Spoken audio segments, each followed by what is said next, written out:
Binuwag ni Pangulong Bongbong Marcos ang Presidential Anti-Corruption Commission o PACC.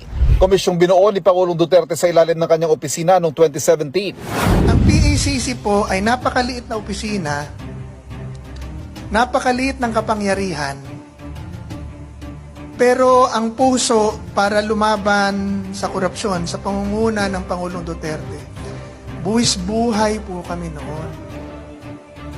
Kaya ang lahat po ng government official noon talagang takot mahuli sa korupsyon.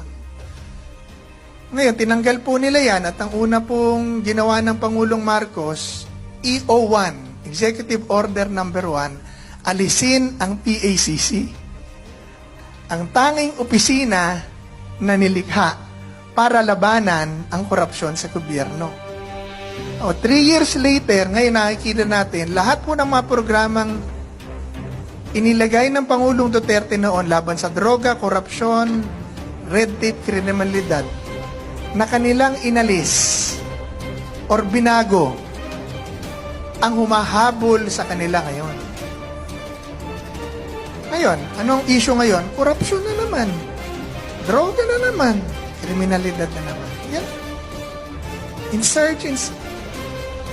Lahat nagbalikan. Dati, sabi nga ni General Esperon, paubos na ang mga komunista. Ngayon, buhay na naman ang mga komunista. Sino ang nagpapa-impeach kay VP Sara? Anak pawis, anak bayan, lahat ng anak. Anak ng... Bawal magmura.